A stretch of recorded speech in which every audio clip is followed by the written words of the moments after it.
आज हम लोग जो है आरपीएससी असिस्टेंट प्रोफेसर 2025 में जो एग्ज़ाम हुआ था 15 दिसंबर 2025 को उसी का सॉल्यूशन करेंगे। ठीक है, हम लोगों ने पिछली बार भी इसका सॉल्यूशन स्टार्ट किया था, याद होगा।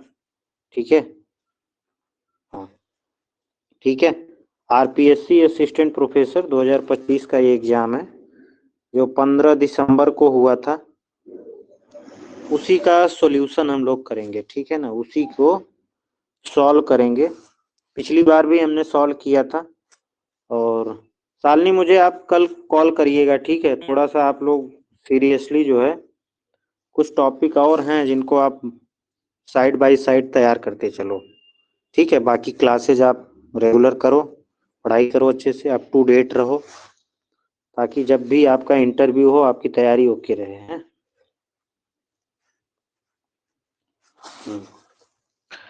चलिए आगे बढ़ते हैं।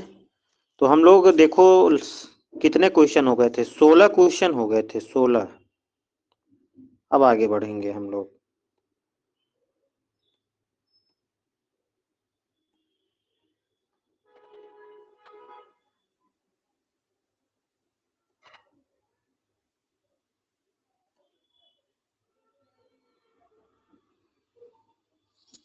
16 नंबर तक क्वेश्चन हो गया था, 16 नंबर तक।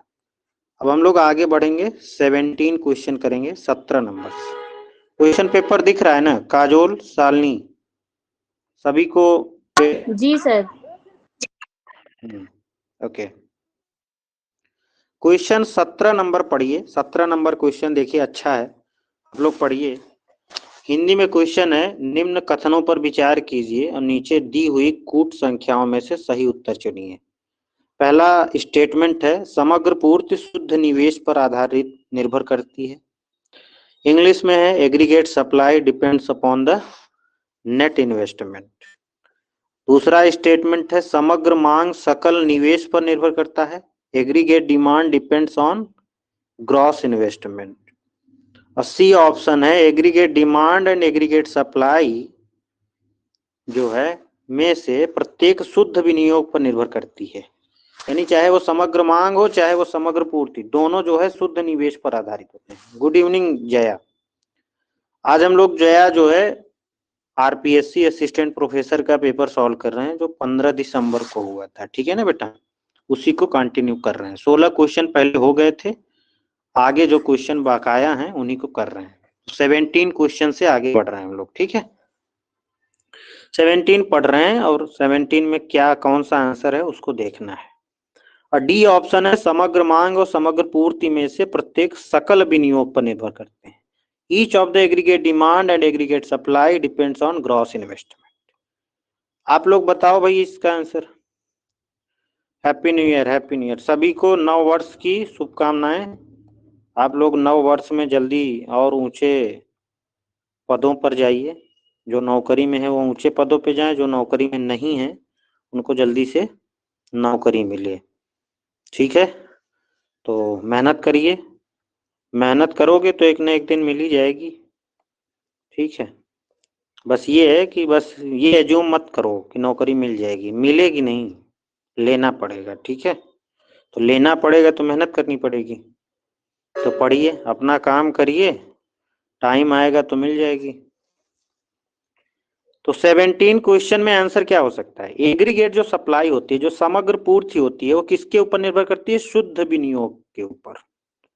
तो पहला स्टेटमेंट एकदम करेक्ट है। जो सब एग्रीगेट सप्लाई होती है वो नेट इन्वेस्टमेंट पे डिपेंड करती है, ग्रॉस इन्वेस्टमेंट पे डिपेंड नहीं करती। ग्रॉस में क्या, ग्रॉस इन्वेस्टमेंट क्या होता है? Net investment plus depreciation. Gross investment क्या होता है? Net investment plus depreciation. Depreciation के ऊपर थोड़ी सप्लाई डिपेंड करती है। डेप्रिसिएशन तो एक रिप्लेसमेंट कॉस्ट है ना, क्यों भाई?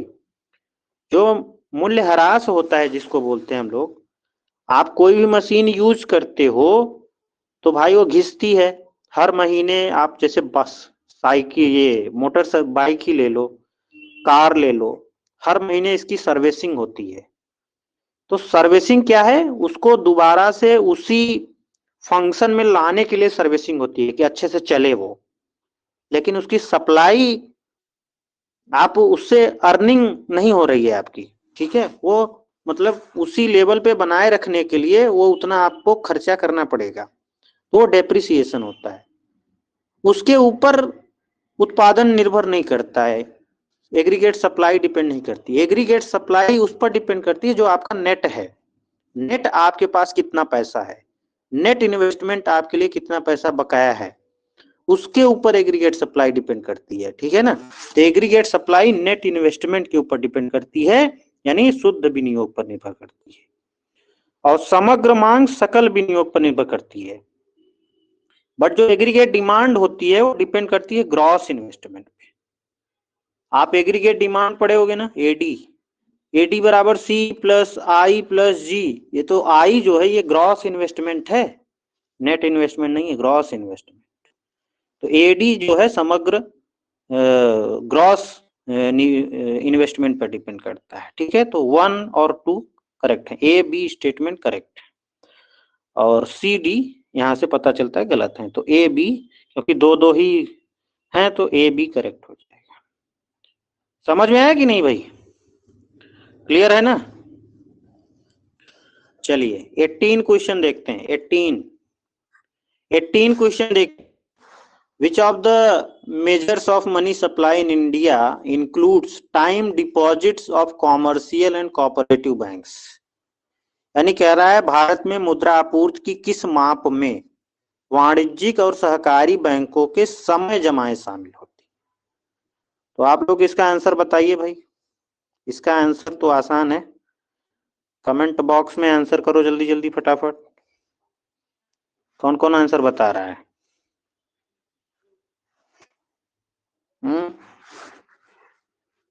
बोलो भाई।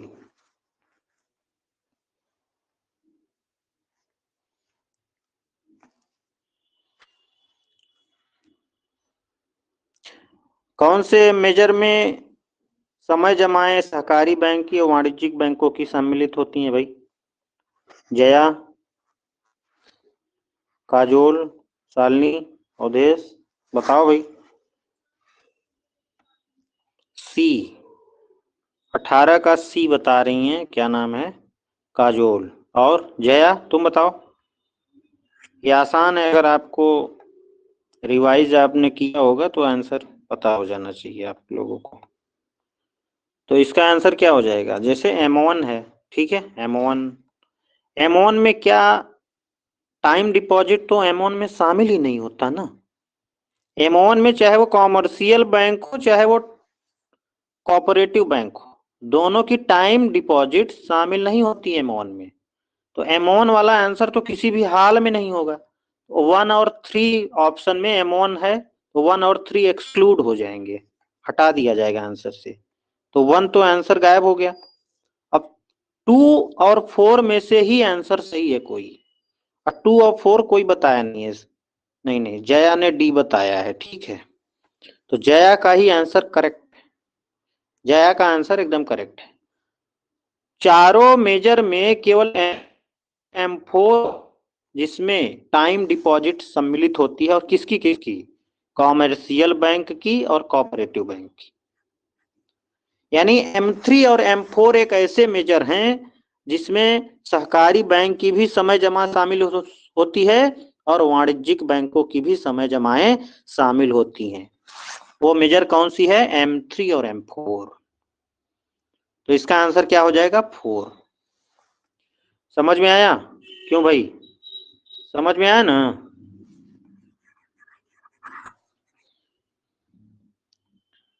ओके 19 क्वेश्चन देखिए। 19 क्वेश्चन देखिए, अच्छा क्वेश्चन है, आप लोग पढ़िए और आंसर बताइए इसका। 19 क्वेश्चन कह रहा है विच of the following statement is correct.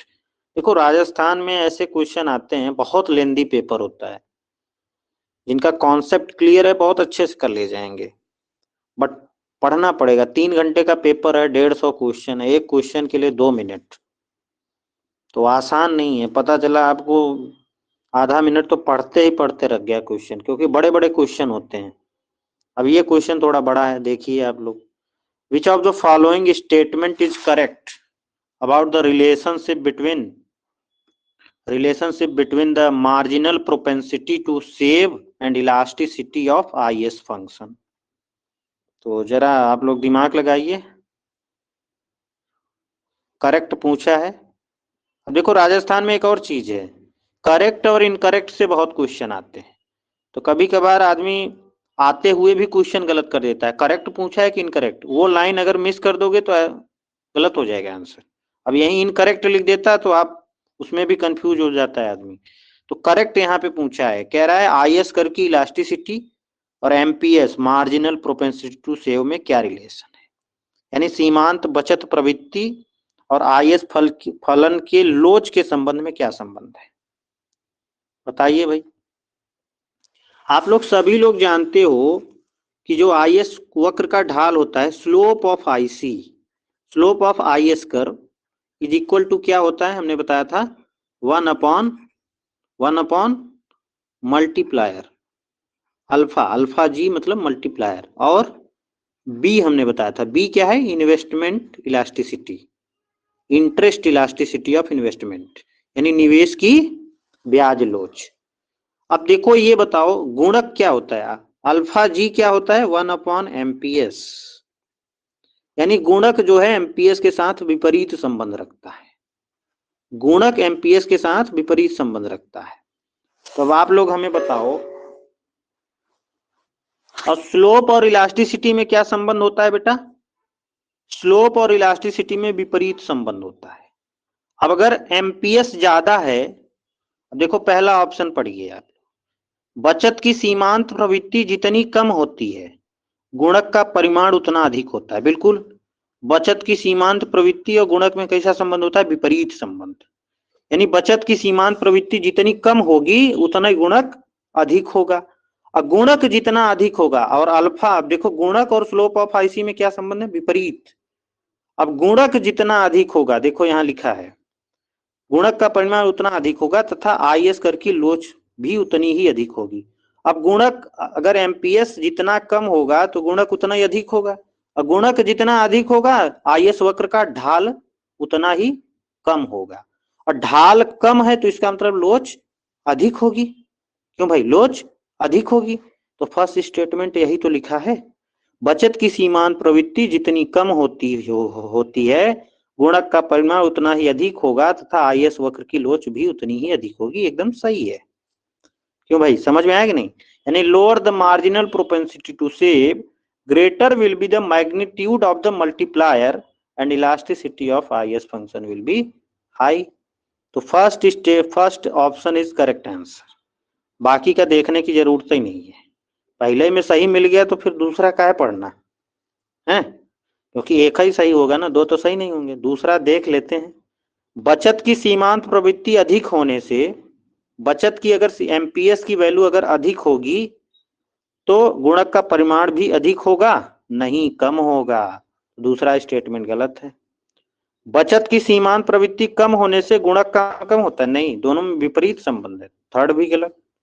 बचत की सीमांत प्रवृत्ति का आईएस वक्र की लोच पर कोई प्रभाव नहीं पड़ता, नहीं ऐसा नहीं है, लोच पर प्रभाव पड़ता है, ये भी गलत। सही कौन सा है, केवल 1। समझ में आया कि नहीं भाई, जल्दी बताओ। 19 समझ में आया सभी को, चलें आगे। चलिए 20 नंबर क्वेश्चन देखिए, 20 नंबर क्वेश्चन है एलएम वक्र के संबंध में। आईएसएलएम से 3-4 क्वेश्चन है इस पेपर में, ठीक है। तो एलएम वक्र के संबंध में निम्नलिखित में से कौन सा कथन सही नहीं है। अब देखो सही नहीं है पूछ लिया यहाँ पे, यानी which of the following is not correct in case of IS curve, not correct पूछा है, यानी कौन सा सही नहीं है निम्न में से। मुद्रा की पूर्ति में वृद्धि होने पर एलएम वक्र बाईं ओर विवर्तित होता है, क्यों भाई, मनी सप्लाई में अगर वृद्धि होती है, this is LM curve, this is LM curve, LM curve is the upward sloping. LM curve कैसा होता है, अपवर्ड स्लोपिंग होता है। तो एलएम वक्र कब शिफ्ट होता है, मनी सप्लाई में परिवर्तन अगर होता है, मुद्रा की आपूर्ति में परिवर्तन होता है तो एलएम वक्र शिफ्ट होता है, विवर्तित होता है। तो अगर मनी सप्लाई बढ़ती है तो एलएम वक्र राइट साइड शिफ्ट होता है, दाई साइड, दाई यानी राइट साइड। और अगर मनी सप्लाई कम होती है तो एलएम वक्र कहाँ साहब शिफ्ट होता है, बाईं ओर। देखो लेकिन पूछा क्या है, कौन सा सही नहीं है, पहला स्टेटमेंट सही नहीं है, पहले गलत दिया है, उल्टा दे दिया है।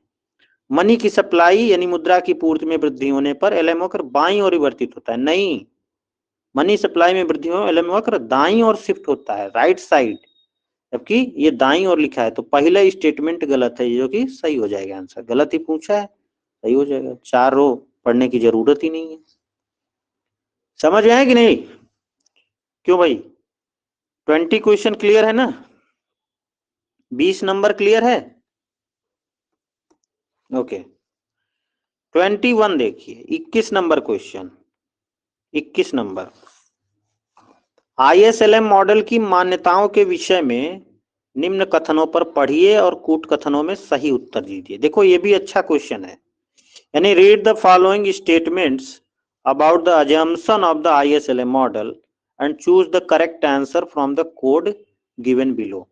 ये बताओ ISLM model long run model है कि शॉर्ट रन मॉडल है? आप लोग बता, ISLM model long run model है कि short run?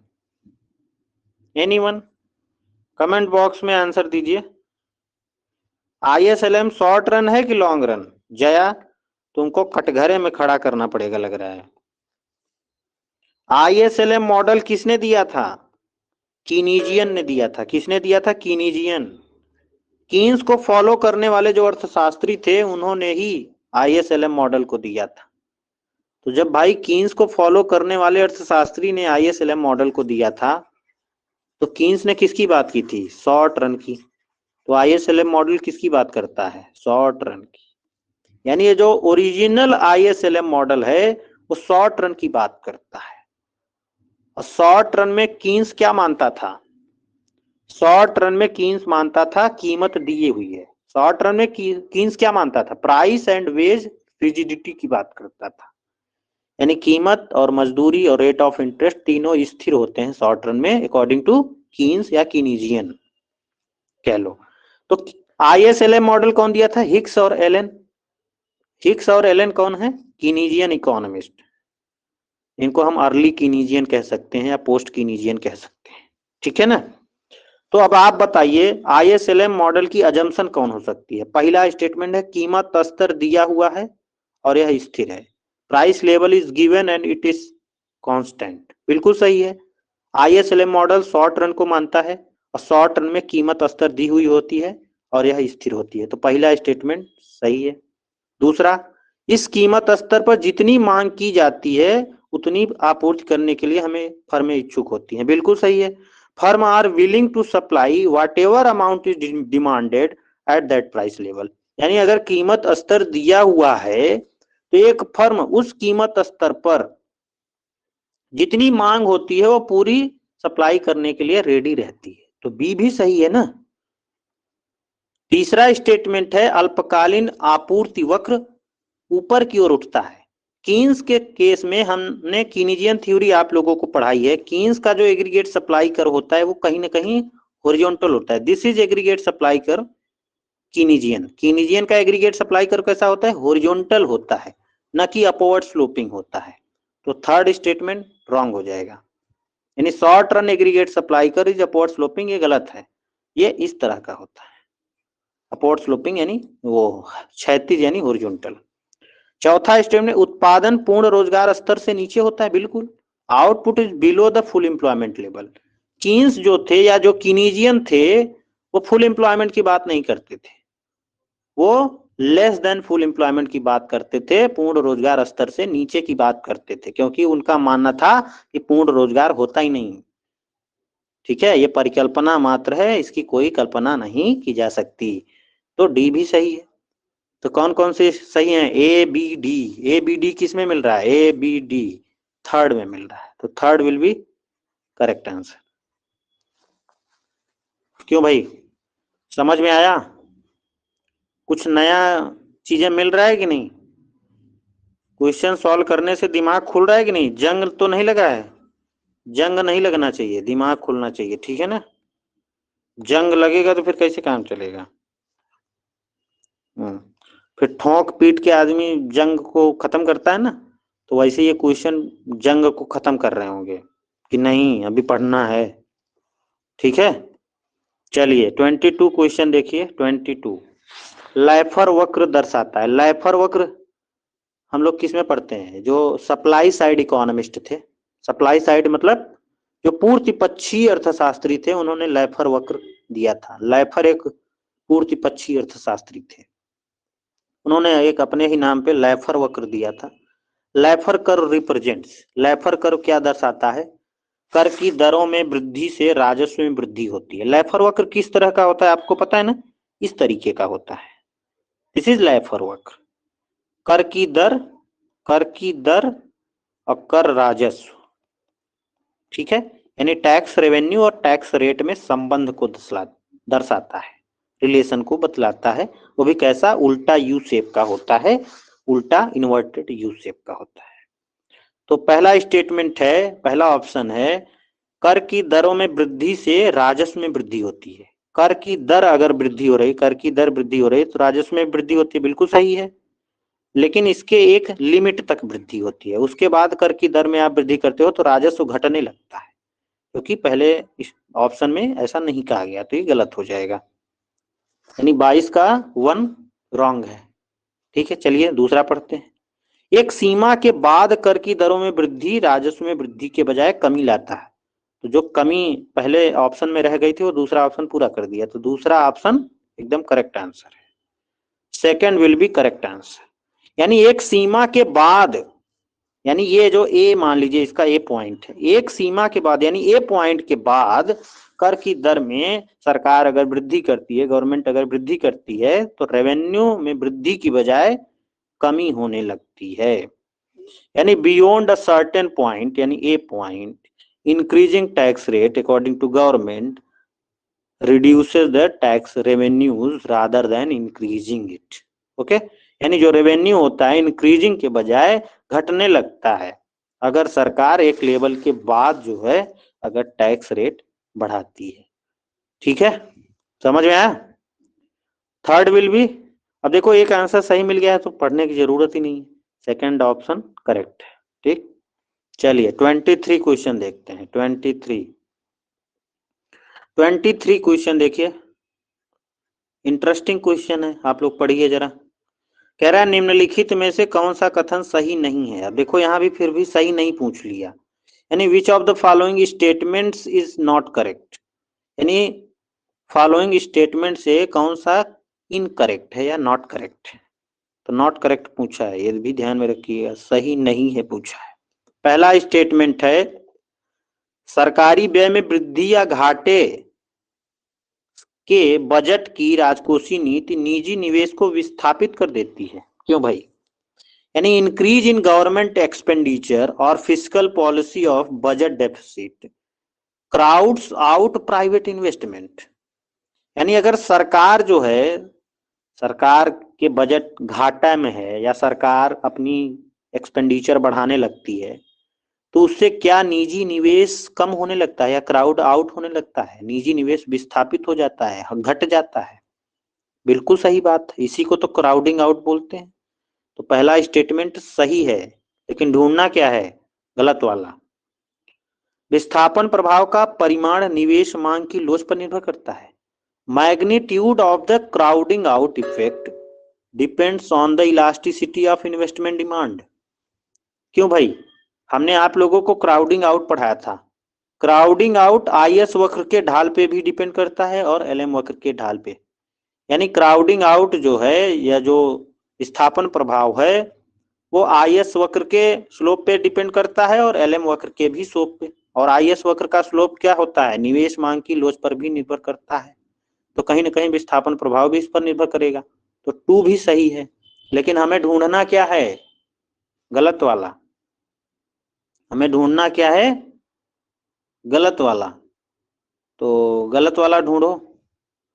If investment demand is more elastic then crowding out affect will be relatively small. क्यों भाई? थर्ड, यदि निवेश मांग अधिक लोचदार है तो विस्थापन प्रभाव अपेक्षाकृत कम होगा। बताओ भाई, ऐसा है क्या?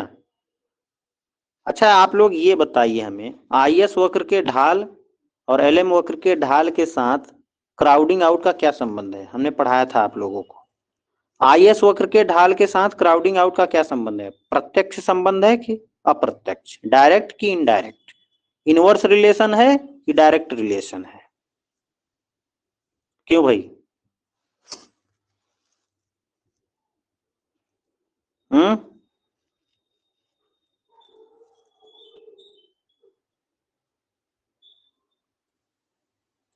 बोलो भाई।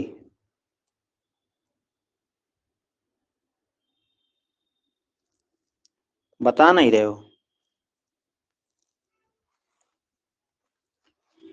काजोल, शालिनी, बताओ बेटा। क्राउडिंग आउट किस आई एस वक्र के स्लोप और एल एम वक्र के स्लोप के साथ कैसा संबंध रखता है? आप लोग जरा सोचिए, मैं थोड़ी देर आता हूँ। थोड़ा दिमाग लगाइए आप लोग, क्या हो सकता है?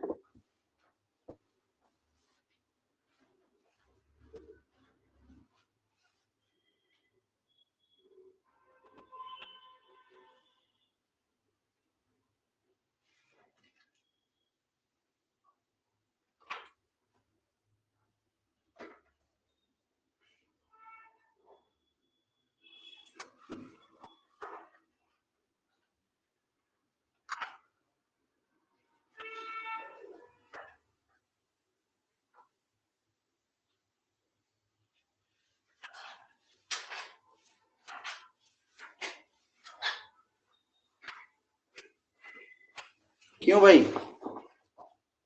किसी को मिला आंसर? कोई रिवाइज नहीं कर रहे हो? काजोल, तुम बताओ बेटा, कोई तो बताओ। शालिनी, नहीं पता?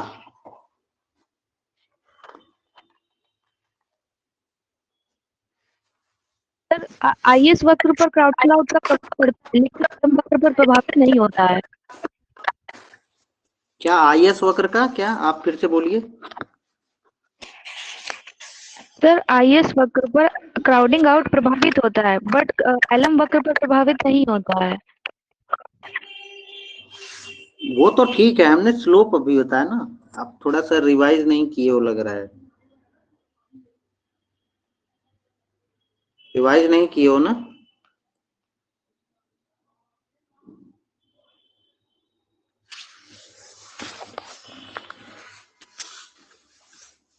क्यों भाई, आपने रिवाइज किया है कि नहीं किया है?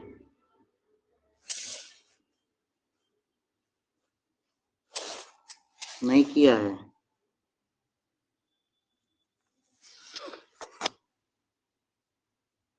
हाँ, शालिनी ने देखो एकदम सही बताया। यानी आई एस वक्र अगर ढाल अधिक है तो क्या होगा? क्राउडिंग आउट भी अधिक होगा। और आई एस वक्र का ढाल कम है तो क्राउडिंग आउट भी कम होगा। वैसे ही एल एम वक्र के ढाल के साथ क्राउडिंग आउट का क्या संबंध है? एल एम वक्र का ढाल अधिक होगा तो क्या होगा? Crowding out. क्यों भाई, कम होगी कि ज्यादा होगी?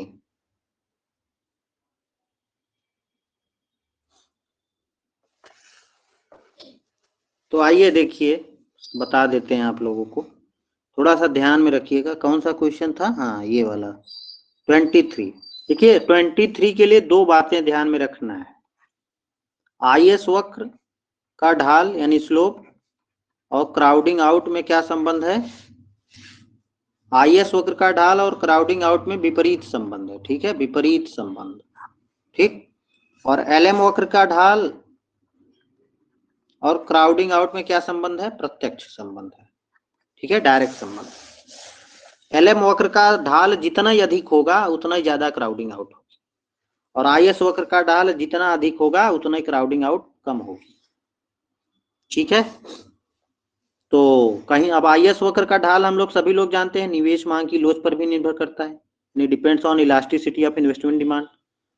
तो ये भी डिपेंड करेगा, यानी magnitude of crowding out depends upon the elasticity of investment demand, ये भी डिपेंड करता है।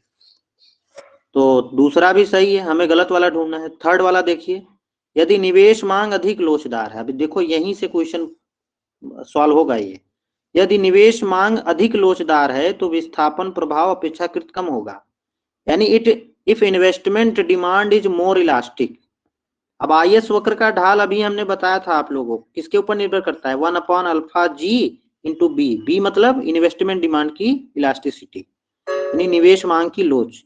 अगर निवेश मांग की लोच क्या कह रहा है, अधिक है, यानी बी की वैल्यू अधिक है, तो आईएस वक्र का ढाल कम होगा। क्यों भाई, ढाल कम होगा ना, क्योंकि विपरीत संबंध। आईएस वक्र का ढाल कम होगा तो क्राउडिंग आउट क्या होगा, ज्यादा होगा। लेकिन यहाँ पे क्या है, क्राउडिंग आउट कम लिखा है, तो थर्ड ऑप्शन एकदम गलत है, जो कि गलत ही ढूंढना है। Third will be correct answer, 3 जो है करेक्ट आंसर होगा। समझ में आया? क्यों भाई, जल्दी जल्दी बताओ। हाँ बेटा, सभी को क्लियर है कि नहीं? जया, शालिनी तुमने गलत बताया था, डायरेक्ट रिलेशन है ना सर, नहीं डायरेक्ट आंसर हो जाएगा। आईएस वक्र के ढाल और क्राउडिंग आउट में विपरीत संबंध है, इनडायरेक्ट संबंध है। देखो तुम भी रिवाइज नहीं कर रही हो, कैसे काम चलेगा तुम्हारा है?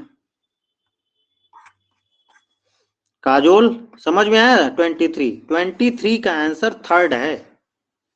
फोर्थ ऑप्शन भी पढ़ लो, विस्थापन राजकोषीय नीति की प्रभावशीलता को कमजोर कर देता है। बिल्कुल, जो क्राउडिंग आउट होता है वो वीकेन कर देता है किसको, इफेक्टिवनेस ऑफ फिस्कल पॉलिसी को, यानी राजकोषीय नीति की प्रभावशीलता को जो क्राउडिंग आउट है वो प्रभावकारी नहीं होने देता।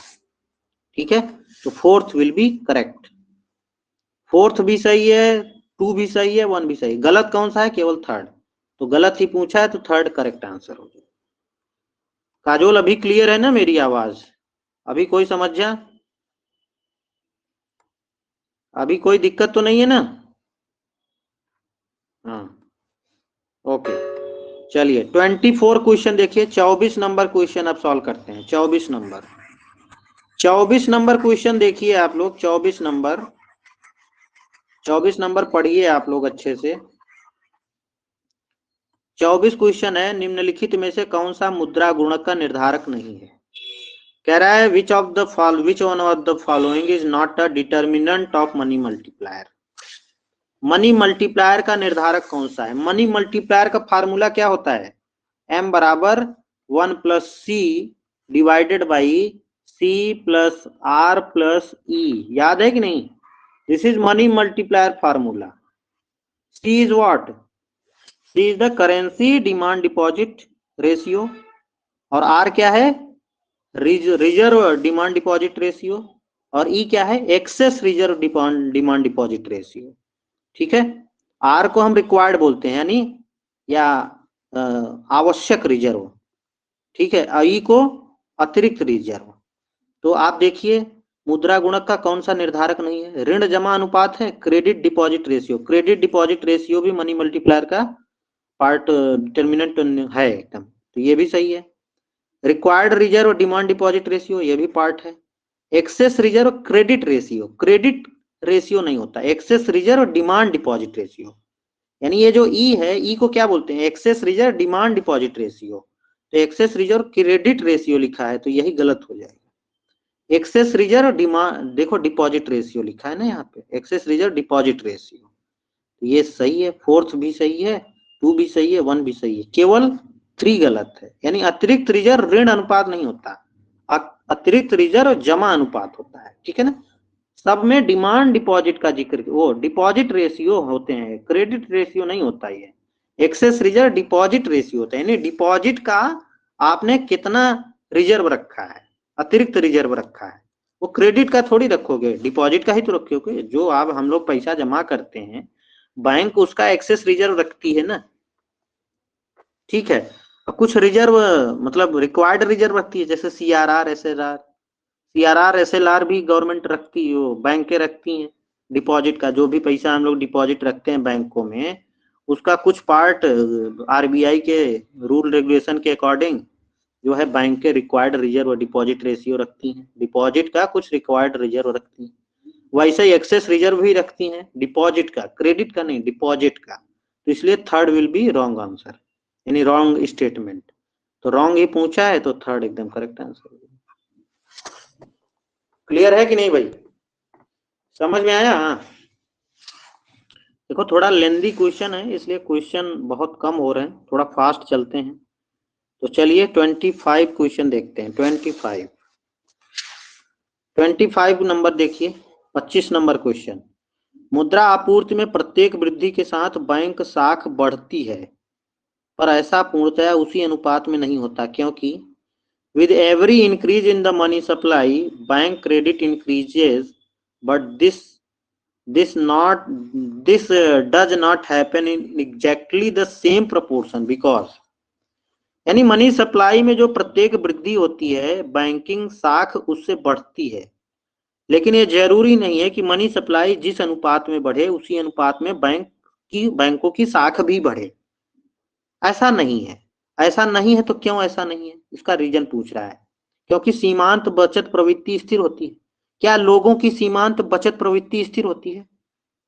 आप इस महीने 20,000 रुपए कमा रहे हो, तो मान लीजिए 5,000 बचा लियो, अगले महीने भी तुम्हारी 20,000 सैलरी आ रही, तो क्या 5,000 जब बचत करोगे? मान लो तुम 4,000 बचत की। तो हर व्यक्ति की सीमांत बचत प्रवृत्ति स्थिर होती है, जरूरी नहीं है। तो पहला गलत है, हमें सही ढूंढना है रीजन। बैंक भी साख निर्माण प्रक्रिया में रिसाव के कारण कम या अधिक साख निर्माण कर सकते हैं, बिल्कुल यही करेक्ट आंसर है, सेकंड वाला। यानी बैंक्स में also create a more or less credit due to leakages in the credit creation process. भाई साख निर्माण में लीकेजेस भी होते हैं। लीकेज का मतलब आप समझ रहे हो? भाई अगर मान लीजिए हम लोगों के पास जो पैसा है हम लोग बैंकों में ना जमा करें, उसको लीक कर लें। लीक का मतलब अपने पास रख लें, सेव कर लें। अपनी बेटी का शादी करना है, फ्यूचर में हेल्थ के मतलब बचाव के लिए हमने प्रिकॉशन के लिए रख लिया, तो कुछ पैसा हम लोग सेव करके रख लेते हैं ना। तो इससे उससे क्या होता है, बैंक के जो क्रेडिट क्रिएशन होता है उसमें लीकेज पैदा हो जाता है। इसलिए मनी सप्लाई में जितनी वृद्धि होती है उसी अनुपात में क्रेडिट बैंकें नहीं बढ़ा पाती है। क्यों? क्योंकि आदमी हम लोग पैसा बचत में रख लेते हैं, अपने पास ही, बैंक में नहीं डालते। तो इसका one of the reason second correct answer हो जाएगा। समझ में आया कि नहीं भाई, क्लियर हुआ? बोलो भाई। तो 25 का 2 आंसर है, ध्यान में रखिएगा। चलिए 26 नंबर क्वेश्चन देखिए। 26 नंबर भी क्वेश्चन बहुत अच्छा है, पढ़िए आप लोग। निम्नलिखित में से सरकारी बजट का कौन से मद अर्थव्यवस्था में स्वचालित स्थिरीकरणकर्ता का कार्य करता है? हिंदी जो है बहुत अच्छा लैंग्वेज है, ये जान लीजिए। हिंदी आप शब्द पढ़िए, आपको कॉन्सेप्ट क्लियर हो जाएंगे। इंग्लिश भी मतलब ठीक है, पर जैसे हम लोगों की जो रीजनल लैंग्वेज है वो अधिकतर हिंदी ही है ना, तो हम लोग हिंदी को जितना समझते हैं अंदर से उतना इंग्लिश को नहीं समझे। तो देखो हिंदी में देखो स्थिरीकरणकर्ता का कार्य करता है। अब इंग्लिश वाला क्वेश्चन पढ़िए। Which one or more of the following items of the government budget act as automatic stabiliser in an economy? Automatic stabiliser क्या होते हैं पता है आपको? जो स्वचालित स्थिरीकरण करता जिसको बोलते हैं, हिंदी में क्या बोलते हैं? स्वचालित स्थिरीकरण करता। यानी इकोनॉमी, आप लोग सभी लोग जानते हैं इकोनॉमी में साइकिल पाया जाता है, एक बिजनेस साइकिल पाया जाता है इकोनॉमी में। किसी भी इकोनॉमी में बिजनेस साइकिल पाई जाती है, व्यापार चक्र पाया जाता है। कैसे? कभी इकोनॉमी डिप्रेशन में, मंदी में रहती है, तो कभी इकोनॉमी बूम पे रहती है, कभी रिकवरी में रहती है। तो यहाँ बूम है सिचुएशन, यानी समृद्धि की सिचुएशन है यहाँ पे, और यहाँ पे मंदी की सिचुएशन है। तो एक अर्थव्यवस्था के एक स्वचालित स्थिरीकरण, यानी इकोनॉमी में अगर मंदी है तो उसको स्थिर फॉर्म में यानी जनरल फॉर्म में सामान्य गति से अर्थव्यवस्था बढ़ने लगे, तो कुछ ऐसे स्वचालित स्थिरीकर्ता फैक्टर होते हैं जो काम करते हैं कि तो इकोनॉमी जो है मंदी से एक सामान्य ट्रेंड में बढ़ती चली जाए। ये सामान्य ट्रेंड है, ये जनरल इकोनॉमी की मूविंग है, ठीक है। लेकिन अगर इकोनॉमी मंदी में है तो सरकार क्या करती है? सरकार लोगों को पैसा देने का, पहुंचाने का प्रयास करती है कि लोगों के पास अगर पैसा आ जाए तो मांग बढ़ जाएगी, मंदी से हम लोग उभर जाएंगे। तो सरकार पैसा लोगों को कैसे देती है? आप ऑप्शन पढ़िए, सार्वजनिक ऋण या ब्याज भुगतान। सार्वजनिक ऋण तो सरकार का काम है ना, तो ये तो गलत हो जाएगा, पहले गलत हो जाएगा। सरकार द्वारा प्रदत्त बेरोजगारी भत्ता, unemployment benefit provident by the government, ये सही है। मंदी के समय में गवर्नमेंट क्या करती है? लोगों को बेरोजगारी भत्ता दे देती है। बेरोजगारी है तो सबको भत्ता दे देती है ताकि लोग डिमांड करें, मांग करें, वस्तुओं को खरीदें, उनसे मांग बढ़ेगी तो इकोनॉमी में मांग बढ़ने से मंदी कम हो जाएगी, इकोनॉमी जो है इस ट्रेंड पे बढ़ने लगेगी सामान्य, ठीक है, स्टेबलाइज हो जाएगी इकोनॉमी। इसीलिए इसको ऑटोमेटिक स्टेबलाइजर बोल रहे हैं, यानी ऐसे फैक्टर जो ऑटोमेटिकली इकोनॉमी को एक सामान्य मूविंग में ले जाएं, जैसे अर्थव्यवस्था बढ़नी चाहिए उस मूव में ले जाए। तो सरकार द्वारा प्रदत्त बेरोजगारी लाभ जो है वो कहीं ना कहीं इसका काम कर रहा है कि नहीं, ऑटोमेटिक स्टेबलाइजर का कर रहा है, तो बी सही हो जाएगा। ठीक है, आयकर, कभी कभी क्या होता है, मान लीजिए मंदी की, समृद्धि की सिचुएशन है, इकोनॉमी में बूम की सिचुएशन है, बहुत ज्यादा डिमांड है, बहुत लोगों के पास इनकम है, तो सरकार अर्थव्यवस्था को सामान्य सुचारू रूप से चलाने के लिए क्या करती है? लोगों पर कर लगा देती है। बहुत ज्यादा इनकम होगी, चलो कर लगा देते हैं, तो कर लगाने से मांग कम हो जाएगी। ठीक है, मांग कम हो जाएगी तो अर्थव्यवस्था जो है ऑटोमेटिक क्या हो जाएगी? स्टेबलाइज हो जाएगी, स्थिर हो जाएगी, इस लाइन पे आ जाएगी। तो आयकर भी जो है ऑटोमेटिक स्टेबलाइजर है, स्वचालित स्थिरीकर्ता का कार्य करता है। और डी, सरकारी कर्मचारियों को दिया महंगाई भत्ता। महंगाई भत्ता इसका पार्ट नहीं है, क्यों? क्योंकि वो इन्फ्लेशन के ऊपर निर्भर करता है। ठीक है, तो डी नहीं आएगा, तो ए और डी नहीं आएंगे, बी और सी इज द करेक्ट आंसर। तो बी और सी यानी 2 विल बी करेक्ट आंसर। समझ में आया कि नहीं भाई? Second will be correct answer. बोलो भाई, क्लियर है? Second, B and C. Okay, चलिए 26 नंबर क्वेश्चन हो गया। 27 देखिए, 27 नंबर क्वेश्चन, 27 नंबर क्वेश्चन देखते हैं। 27 नंबर, 27 नंबर क्वेश्चन देखिए, अच्छा क्वेश्चन है कि choose the incorrect statement from the following. Incorrect यहाँ पे लगाना है हमको, कौन सा गलत है पूछा है, यानी कौन सा गलत तथ्य है। पहला स्टेटमेंट है कीनीजियन रेंज में मौद्रिक नीति अप्रभावी होती है, चाहे आईएस वक्र लोच हो या बेलोच हो। क्यों भाई, ऐसा है क्या? तो पहले कीनीजियन रेंज में आई क्या होता है, देखो कीनीजियन रेंज में एलएम वक्र बनाओ। कीनीजियन रेंज का एलएम वक्र कैसा होता है? इस तरीके का एलएम वक्र कीनीजियन का कहला जाता है। कीन्स का एलएम वक्र कैसा होता है? हॉरिजॉन्टल। तो कीन्स रेंज में मौद्रिक नीति क्या होती है? अप्रभावी होती है। बिल्कुल सही है कि गलत है? कीन्स रेंज में मौद्रिक नीति अप्रभावी होती है, क्योंकि मौद्रिक नीति किसको प्रभाव डालती है? मौद्रिक नीति प्रभाव डालती है किसको? एलएम वक्र को।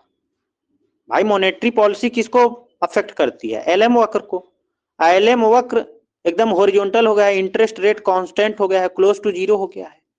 अब भाई गवर्नमेंट अगर मनी सप्लाई बढ़ाती है तो रेट ऑफ इंटरेस्ट कम होगा ना, वो ऑलरेडी क्लोज टू जीरो है तो रेट ऑफ इंटरेस्ट बदलेगा ही नहीं, तो एलएम वक्र विवर्तित ही नहीं होता, शिफ्ट ही नहीं होता। जब कीनीजियन रेंज में एलएम वक्र होता है तो एलएम वक्र शिफ्ट ही नहीं होता मौद्रिक नीति के कारण, और जब शिफ्ट ही नहीं होता अप्रभावी हो जाएगा, रेट ऑफ इंटरेस्ट कम नहीं होगा, तो रेट ऑफ इंटरेस्ट कम नहीं होगा तो निवेश नहीं बढ़ेगा, निवेश नहीं बढ़ेगा तो डिमांड नहीं बढ़ेगी, डिमांड नहीं बढ़ेगी तो आउटपुट नहीं बढ़ेगा, आउटपुट नहीं बढ़ेगा तो मौद्रिक नीति अप्रभावकारी हो जाएगी। तो कीनीजियन रेंज में मौद्रिक नीति काम नहीं करती है। कीनीजियन रेंज में कौन सी पॉलिसी काम करती है? राजकोषीय नीति। भाई कीनीजियन रेंज एक तरह से क्या है? मंदी की सिचुएशन हो गई थी, 1929 वाली सिचुएशन को हम लोग कीनीजियन रेंज कहते हैं। तभी तो अमेरिका में सिचुएशन आ गई थी, तो कीन्स को बुलाया गया था कि भैया जहां मौद्रिक नीति काम नहीं कर रही है, भाई 1929 के पहले क्या करती थी सरकारें कि कहीं भी मंदी वंदी आती थी, उठा के दप मार के मॉनेटरी पॉलिसी यूज कर देती थी, मौद्रिक नीति यूज कर देती थी, मनी सप्लाई गवर्नमेंट बढ़ाती थी और रेट ऑफ इंटरेस्ट कम होता था, ब्याज दर कम होती थी, निवेश बढ़ता था, मांग बढ़ती थी, आउटपुट बढ़ता था, पॉलिसी इफेक्टिव हो जाती थी। लेकिन एक ऐसी सिचुएशन आई 1929 से 1933 तक, 1929 से 1933 के बीच, तो उस बीच क्या हुआ कि मौद्रिक नीति फेल हो गई, मॉनेटरी पॉलिसी जो है फेल हो गई आउटपुट को बढ़ाने में। क्यों?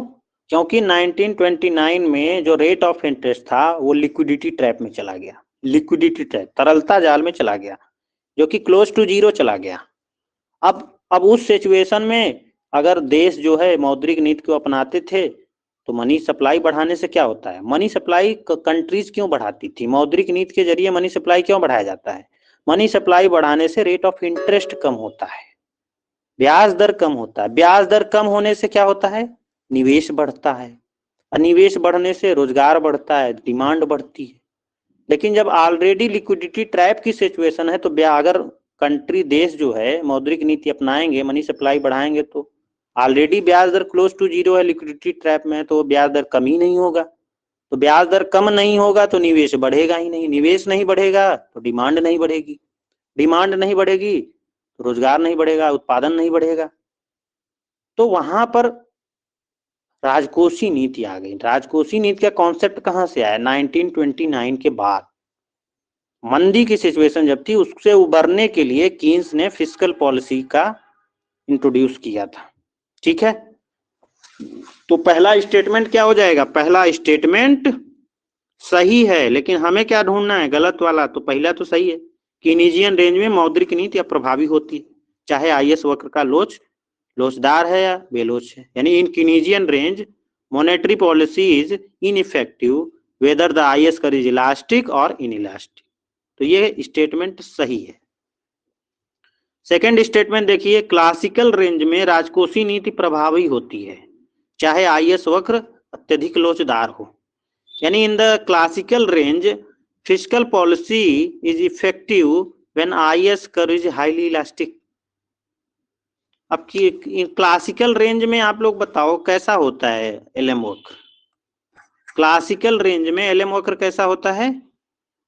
इस तरीके का होता है एलएम वक्र क्लासिकल रेंज में, यानी प्रतिष्ठित अर्थशास्त्रियों के केस में एलएम वक्र कैसा होता है? वर्टिकल, ऊर्ध्वाधर होता है। ठीक है, तो ऊर्ध्वाधर होता है। क्लासिकल रेंज में हमने एलएम वक्र ऐसा होता है। तो क्लासिकल रेंज में फिस्कल पॉलिसी प्रभावी होती है, चाहे आईएस वक्र अत्यधिक लोचदार ही क्यों न हो। ऐसा है क्या भाई? क्यों भाई, ऐसा है क्या? क्लासिकल रेंज में फिस्कल पॉलिसी प्रभावी होती है? बोलो भाई। नहीं होती है। जरा इसी का एग्जांपल ले लेते हैं। आप कोई भी आईएस कर्व बनाइए, दिस इज आईएस कर्व, ठीक है। तो अगर अब आप राजकोषीय नीति के राजकोष आईएस कर्व ये है, अब मान लीजिए फिस्कल पॉलिसी आ रही है, फिस्कल पॉलिसी के आने से आईएस वक्र क्या होता है? शिफ्ट होता है। अब मान लीजिए ये पॉइंट था 1, आईएस वक्र शिफ्ट हुआ, आईएसएलएम कहाँ कट कर दिए? यहाँ पे। तो 1 से 2 पर इकोनॉमी गई। क्या 1 से 2 पर जाने पर इनकम बढ़ रही है? इनकम तो सेम है ना। अगर ये क्लासिकल का रेंज है, क्लासिकल के रेंज में एलएम वक्र ऊर्ध्वाधर होता है, वर्टिकल। तो अगर उस केस में अगर हम फिस्कल पॉलिसी इस्तेमाल करते हैं राजकोषीय नीति, तो राजकोषीय नीति से आईएस वक्र शिफ्ट होता है राइट साइड। तो देखो शिफ्ट किए हम, लेकिन क्या इनकम बढ़ी? नहीं बढ़ी। तो इनकम नहीं बढ़ी तो राजकोषीय नीति प्रतिष्ठित के केस में क्या होगा? क्लासिकल के रेंज में क्या होगा? अप्रभावी होगी ना, इनइफेक्टिव होगी ना। लेकिन लिखा क्या है? इफेक्टिव। तो यही ऑप्शन गलत है। यही गलत है तो इसका मतलब गलत ही पूछा है, तो यही करेक्ट आंसर होगा। This is the answer, second will be answer. यानी in the classical range fiscal policy is effective, नहीं इनइफेक्टिव। क्लासिकल रेंज में फिस्कल पॉलिसी इनइफेक्टिव होती है, जबकि कीनीजियन रेंज में फिस्कल पॉलिसी इफेक्टिव होती है। मौद्रिक नीति कीनीजियन रेंज में काम नहीं करती, तभी तो कीन्स ने मौद्रिक कीनीजियन रेंज में अपना राजकोषीय नीति ले आया था, जबकि क्लासिकल वाले मौद्रिक नीति को अपनाते थे, क्योंकि क्लासिकल रेंज में मौद्रिक नीति काम आती है, फिस्कल पॉलिसी काम नहीं आती। दोनों का उल्टा था। समझ में आया कि नहीं? Second will be correct answer. बोलो भाई, सभी को क्लियर है? जल्दी जल्दी बताओ जरा, 1 मिनट।